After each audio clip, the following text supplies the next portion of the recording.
हिमाचल प्रदेश स्थित राज्य सचिवालय में आज कैबिनेट की बैठक हुई और कैबिनेट की बैठक भी आज जो आरडीजी बंद की गई है केंद्र सरकार के द्वारा उसको लेकर बुलाई गई थी। और आरडीजी के बंद होने के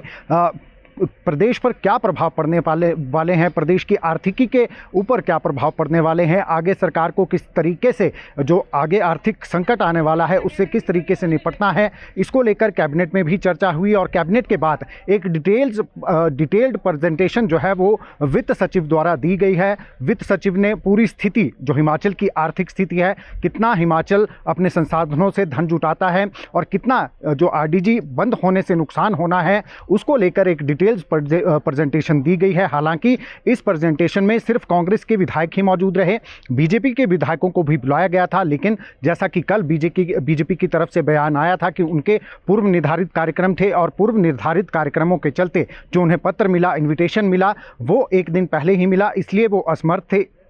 इस बैठक को अटेंड करने में। ये उनकी तरफ से तर्क दिया गया था। हालांकि मुख्यमंत्री ने जब संबोधित किया, उन्होंने साफ तौर पर कहा कि ये प्रदेश हित से जुड़ा मुद्दा था और इस पर भाजपा विधायकों को प्रेजेंटेशन जो आर्थिक स्थिति को लेकर और जो आरडीजी बंद हुई है उसके क्या दुष्परिणाम निकलने वाले हैं, कितना प्रभाव जो है वो हिमाचल की आर्थिकी पर इससे पड़ने वाला है, उसको समझने के लिए उन्हें इस बैठक को अटेंड करना चाहिए था। तो जो मोटा जो प्रेजेंटेशन दी गई है उसमें साफ तौर पर कहा गया है कि जो सब्सिडीज़ दी जा रही थी, चाहे फिर वो एचआरटीसी में मुफ्त की जो मुफ्त बस यात्रा है या फिर महिलाओं को जो आप 50% जो है वो उसमें उन्हें छूट देते हैं किराए में, वो चीज़ें हैं, एचआरटीसी जो है वो उन्हें उसमें छूट जो है वो पूरे तरीके से बंद करनी होगी। सुझाव ये दिए गए हैं, हालांकि ये नहीं है कि फैसला कर दिया गया है सरकार के द्वारा, केवल सुझाव दिए गए हैं कि अगर प्रदेश को अपने स्तर पर जो है वो खड़ा होना है, अपने पांव पर खड़ा होना है, तो जो सब्सिडीज़ हैं उन्हें बंद करना होगा। फिर चाहे वो जो विद्युत सब्सिडी दी जाती है जिसमें 125 यूनिट अभी फ्री दिए जाते हैं, उसे भी पूर्णतया बंद करना होगा। निजीकरण को लेकर एक बड़ी बात कही गई है कि बिजली बोर्ड के निजीकरण की तरफ बढ़ना होगा अगर जो है वो अपने पैरों पर खड़ा होना है हिमाचल प्रदेश को, क्योंकि आरडीजी बंद हो गई है और उसके बाद जो उसके बुरे प्रभाव हैं, आरडीजी बंद होने के जो दुष्प्रभाव हैं वो क्या पड़ रहे हैं, इसको लेकर जो डिटेल्ड प्रेजेंटेशन दी गई है उसमें साफ तौर पर कहा गया है कि बिजली बोर्ड को भी निजीकरण की तरफ जो है वो बढ़ाना होगा, निजीकरण बिजली बोर्ड का करना होगा और जो बिजली की सब्सिडी दी जाती है उसे भी पूर्णतया बंद करना होगा और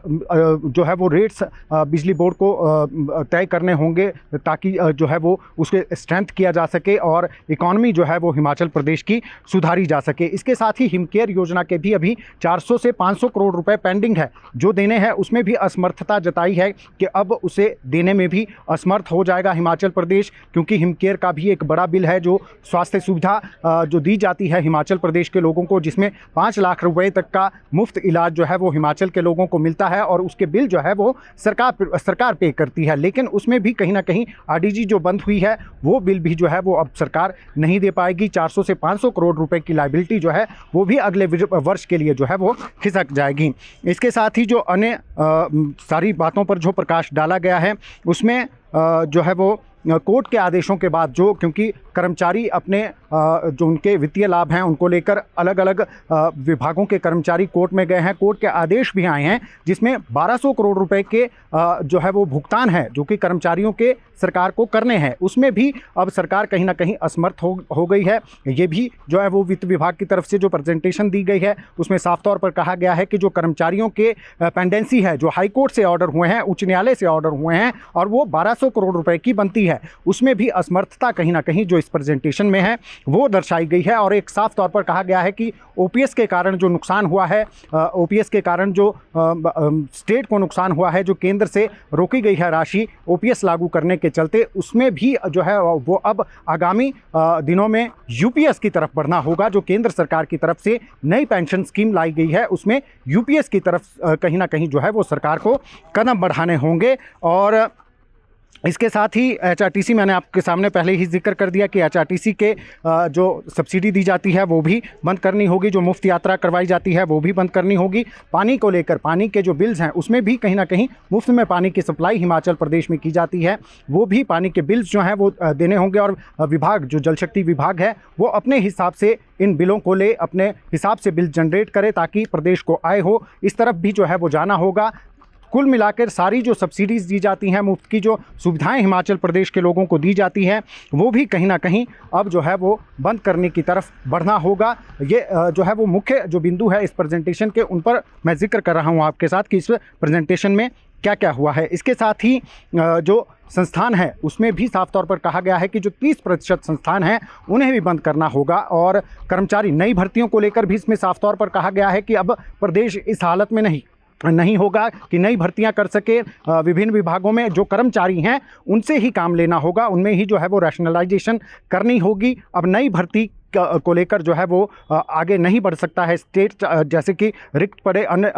कई विभागों में रिक्त जो हैं वो पद पड़े हुए हैं, फिर चाहे वो स्वास्थ्य विभाग है, परिवहन विभाग है, अनेकों जो विभाग हैं वहाँ पर रिक्तियाँ बहुत ज़्यादा पड़ी हुई हैं। लेकिन अब जो राज्य है वो इस हालत में नहीं होगा कि वो नई भर्तियाँ कर सके। जितने भी जो अभी कर्मचारी हैं उन्हीं से जो है वो कहीं ना कहीं हमें काम चलाना होगा। इसके साथ ही नए जो कर हैं वो शराब और सीमेंट ही है, जिन पर जो है वो आप सेस लगा सकते हैं या टैक्स जो है वो लगा सकते हैं, उन पर नए कर जो है वो कहीं ना कहीं लगाना होगा। बिजली बोर्ड का निजीकरण करना होगा, सारी सब्सिडी बंद करनी होगी, और इसके साथ ही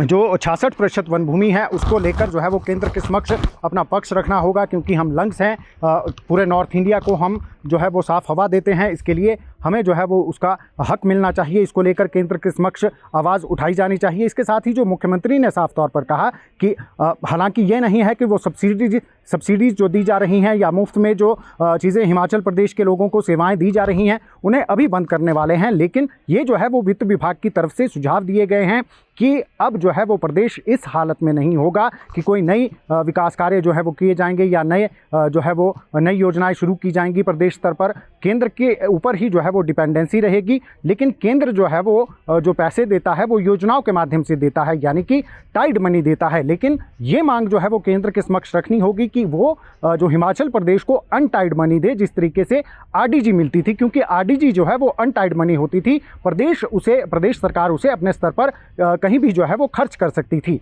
लेकिन जो अब योजनाएं आएंगी वो टाइड मनी के रूप में आएंगी, जिसे सरकार अन्यत्र कहीं खर्च नहीं कर पाएंगी। जिन योजनाओं के लिए पैसा आएगा उन्हीं पर वो खर्च करनी होगी। तो ये भी जो है एक मुद्दा यहाँ पर उठा कि अब केंद्र सरकार के समक्ष ये बात जो है वो प्रमुखता से रखनी होगी कि जिस तरीके से आरडीजी मिलती थी उसी तरीके से अनटाइड मनी किसी और तरीके से जो है वो दी जाए। ग्रांट जो मिलती है वो केवल योजनाओं के लिए मिलती है, उससे जो है वो कर्मचारियों की देनदारियां हैं, फिर चाहे वो अन्यत्र देनदारियां हैं, वो प्रदेश नहीं दे पाता है। और कर्मचारियों को अब चाहे वो डीए देने की बात है, एरियर देने की बात है, उसमें भी जो है वो कहीं ना कहीं प्रदेश सरकार अब सक्षम नहीं होगी। जो कर्मचारियों की लंबित मांगे हैं, जिनमें डीए है, डीए की किस्त देनी है या फिर एरियर देना है या फिर जो नया पे कमीशन आना है, वो भी प्रदेश सरकार देने में अब सक्षम नहीं होगी। ये सुझाव जो है वो वित्त विभाग की तरफ से दिए गए हैं। हालांकि मुख्यमंत्री ने कहा है कि वो बीजेपी के नेतृत्व में भी, यहाँ पर बीजेपी नेताओं के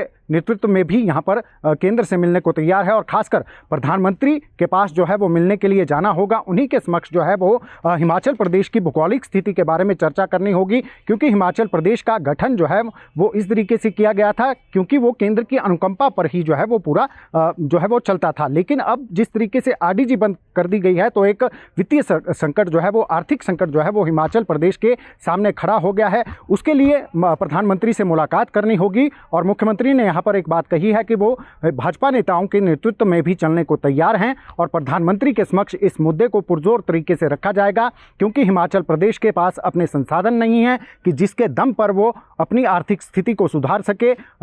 ये बात जो है वो केंद्र के समक्ष रखनी होगी कि आरडीजी पर जो है वो हिमाचल प्रदेश का बहुत कुछ निर्भर करता है, इसलिए इसे बंद करना कहीं ना कहीं अन्याय है हिमाचल प्रदेश के साथ। तो ये इन सभी मुद्दों पर जो है वो आज प्रेजेंटेशन दी गई। प्रेजेंटेशन के साथ ही मुख्यमंत्री ने भी वक्तव्य दिया, और ये साफ तौर पर कह दिया है कि अब कोर्ट का रास्ता भी जो है वो खुला है, सारे विकल्प खुले हैं। अगर कोर्ट जाना होगा तो कोर्ट जाएंगे, अगर प्रधानमंत्री से ही मिलकर बात बन जाती है तो अच्छा है, नहीं तो कोर्ट का दरवाज़ा जो है वो इसमें खटखटाया जाएगा। तो ये कुछ आज प्रेजेंटेशन के जो मुख्य बिंदु थे वो थे। और प्रेजेंटेशन के बाद अब जो बड़ी चुनौती है हिमाचल प्रदेश सरकार के पास सामने की, आगे किस तरीके से निपटना है, किस तरीके से जो ये देनदारियां हैं, फिर योजनाएं हैं, फिर जो जन कल्याणकारी योजनाएं चलाई गई हैं उन्हें किस तरीके से आगे सुचारू रूप से रखना है, ये सबसे बड़ी चुनौती जो है वो अब हिमाचल प्रदेश के सरकार के सामने है। अब आने वाला वक्त ये तय करेगा कि हिमाचल प्रदेश की दिशा और दशा क्या आगामी समय में रहने वाली है। दैनिक सवेरा टीवी के लिए शिमला से कैमरामैन डीसी भारद्वाज के साथ गजेंद्र शर्मा।